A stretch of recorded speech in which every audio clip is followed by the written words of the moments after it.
Hey, my dear friends, welcome to Embrace the Question. I'm Steve, and I would like to share a word with you today that I hope will be a source of encouragement for you. I know that the world is in disarray, it is everywhere, not just the United States, not just Europe, Asia. There are places in the world that are somewhat used to being in disarray. They are accustomed to it.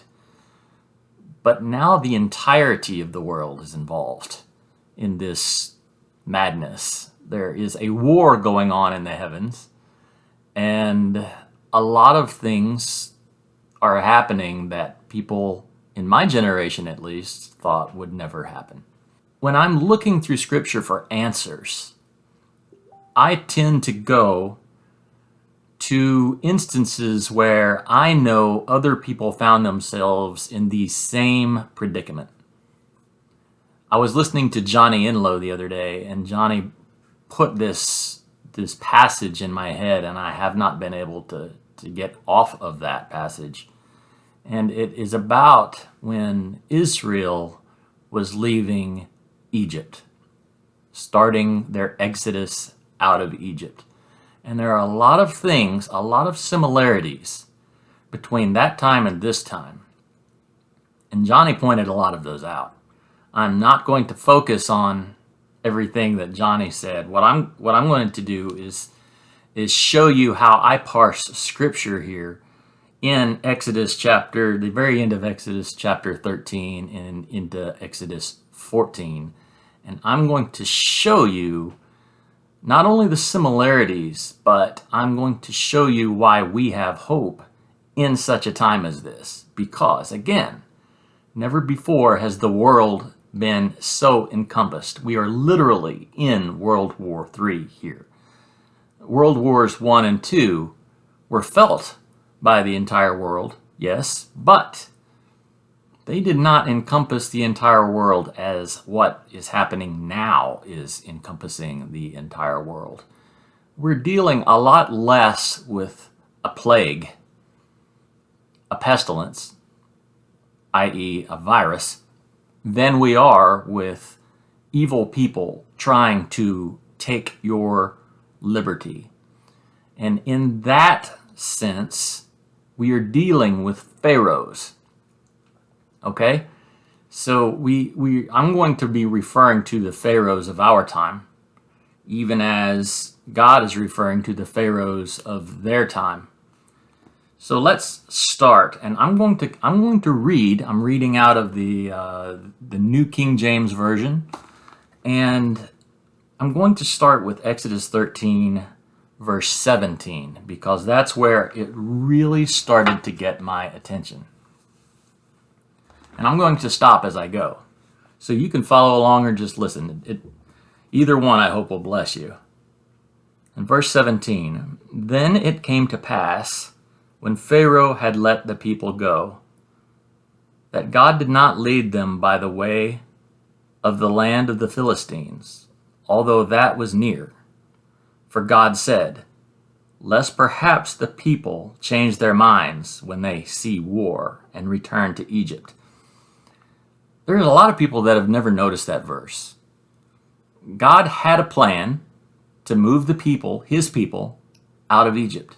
And he was so concerned with their well-being, with their, as we would say in the United States now, their mental health. He was so afraid they wouldn't freak out, or they might freak out, that he took them a way that was easier on their nerves. Now pay attention to that as we go, because you might read through this and decide, none of this was easy on their nerves. I beg to differ. And that's hope for me, because no matter how scary things look, I know that what my Father does is takes me the path of least resistance for my own mental health. Right? You see where I'm going with that. God led the people around by way of the wilderness of the Red Sea. That's verse 18. And And the children of Israel went up in orderly ranks out of the land of Egypt. And Moses took the bones of Joseph with him, for he had placed the children of Israel under solemn oath, saying, God will surely visit you, and you shall carry up my bones from here with you. I've got another video about this very thing, where when Moses took the bones of Joseph with him, Pharaoh knew this was it. He's not coming back. There is no chance of convincing him to come back if he's taking the bones of Joseph. So they're gone, and if they're coming back, I'm going to have to go after them and go get them. So verse 20. So they took their journey from Succoth and camped at Etham, at the edge of the wilderness. And the Lord went before them by day in a pillar of cloud to lead the way, and by night in a pillar of fire to give them light, so as to go by day and night. He did not take away the pillar of cloud by day, or the pillar of fire by night from before the people. That is an interesting verse. And the reason that's an interesting verse is because what it's doing is answering the question before we ask it. What question would that be, Steve? Well, the question is yeah, but did he really keep those pillars there? Because later, these people are freaking out. And if they're freaking out, it must be because they don't see God anymore. But no, he's already answered the question before we've asked it. He did not take away the pillar of cloud by day or the pillar of fire by night from before the people. It just never happened. That makes me wonder, what am I failing to look at? Whenever I wonder, is God really at work? I need to be looking around at,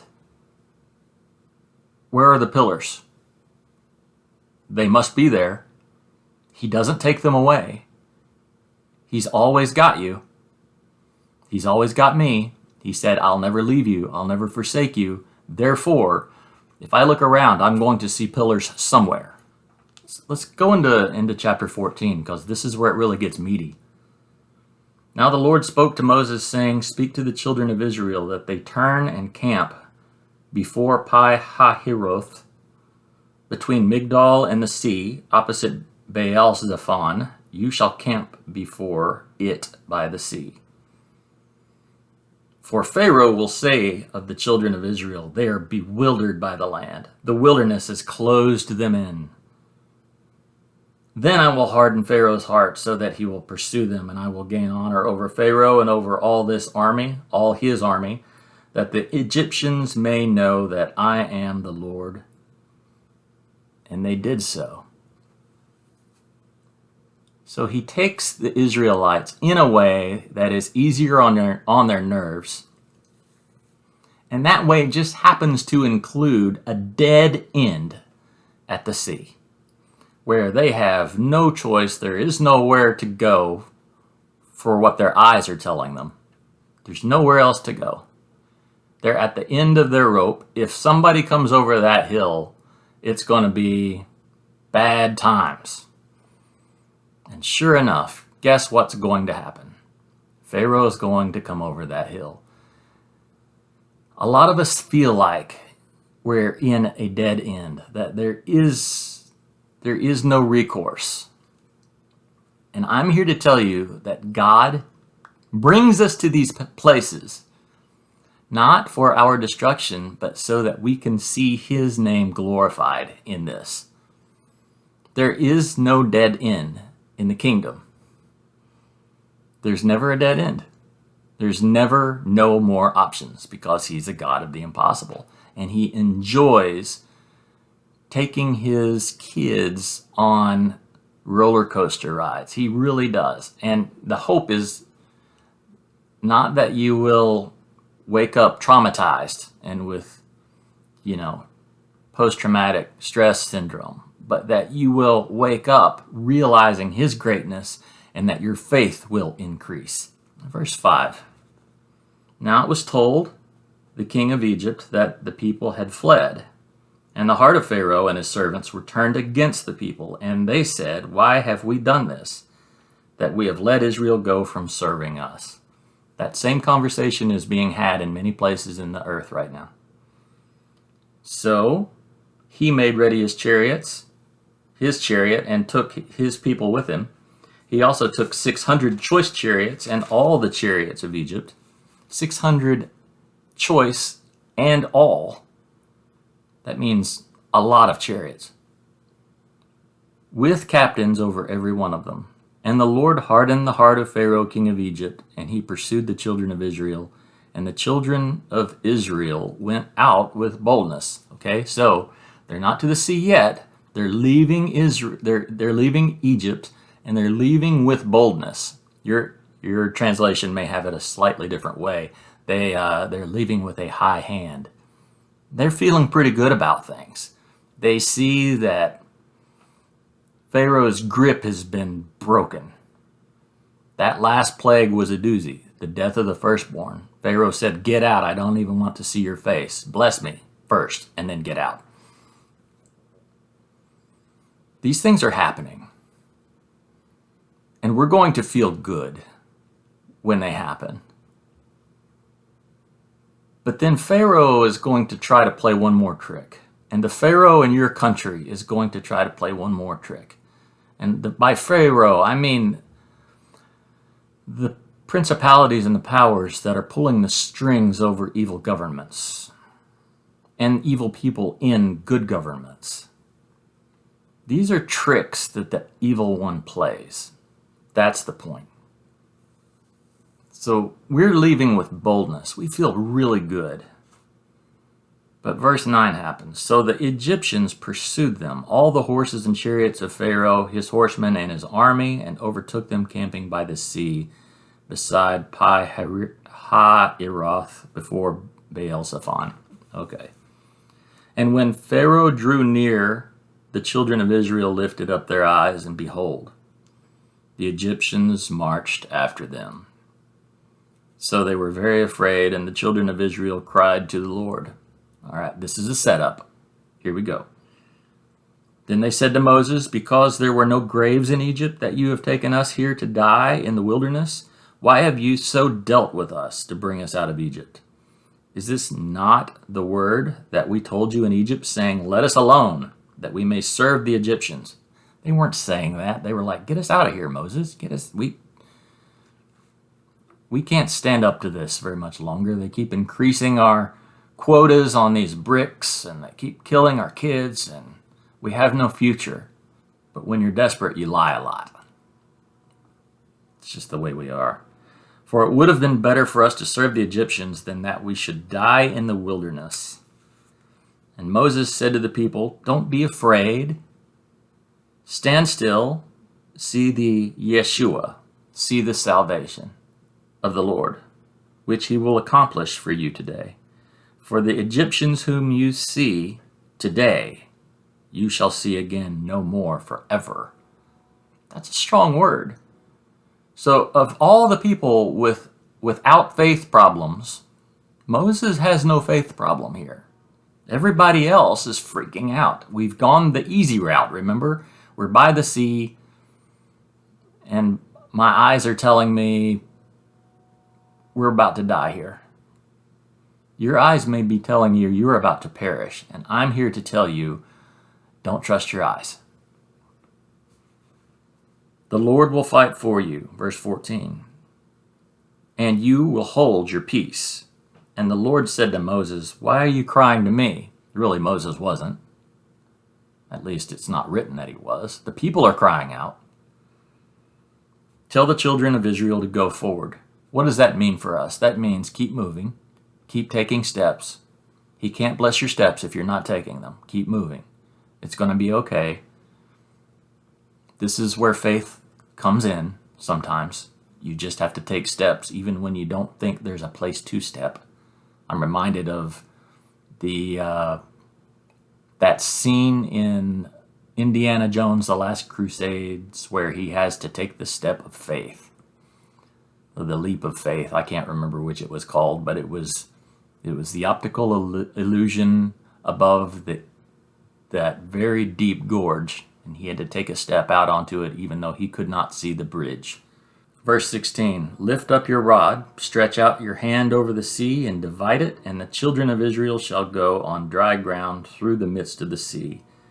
And indeed I will harden the hearts of the Egyptians, and they will follow them. So I will gain honor over Pharaoh. Again, why is this happening to you? God's going to get honor over this. And over all his army and his chariots and his horsemen. What's that mean? That means not only will God get victory over the one who is instigating this, God's going to get victory over the vehicles that that person is using to enslave you. That can mean a lot of things for a lot of people. God's going to get the vehicles that they're using too. Then the Egyptians shall know that I am the Lord, when I have gained honor for myself over Pharaoh, his chariots, and his horsemen. And the angel of God, who went before the camp of Israel, moved and went behind them. And the pillar of cloud went from before them and stood behind them. Again, it never went away, and yet they still complained that they'd been abandoned. I would stick it to them on that, except I'm afraid that I am just as guilty. We all need to look and find those pillars, because God is not abandoning us in our hour of need. Verse 20, so it came between the camp of the Egyptians and the camp of Israel. Thus it was a cloud and darkness to the one, and it gave light by night to the other. That's amazing. So that the one did not come near the other all that night. Then Moses stretched out his hand over the sea, and the Lord caused the sea to go back by a strong east wind all that night, and made the sea into dry land, and the waters were divided. So the children of Israel went into the midst of the sea on dry ground, and the waters were a wall to them on their right hand and on their left. And the Egyptians pursued and went after them into the midst of the sea. Now that is audacity, my friends. And that will still happen, because there is no spirit of wisdom in evil. No evil spirits are wise. They're all stupid. They have no spirits of wisdom. The spirit of wisdom is a single spirit, the Holy Spirit. Comes from a single source. So the Egyptians pursued and went after them into the midst of the sea, all Pharaoh's horses, his chariots, and his horsemen. Yes, that's the person and the vehicle, okay? Now it came to pass in the morning watch.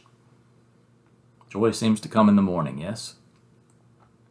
That the Lord looked down upon the army of the Egyptians through the pillar of fire and cloud, and he troubled the army of the Egyptians. And he took off their chariot wheels, so that they drove them with difficulty. And the Egyptians said, let us flee from the face of Israel, for the Lord fights for them and against the Egyptians. This is happening. This is what happens. I've already seen this begin to happen.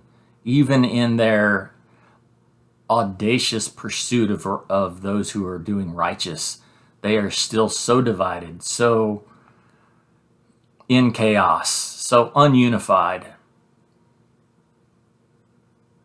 And they're shaken.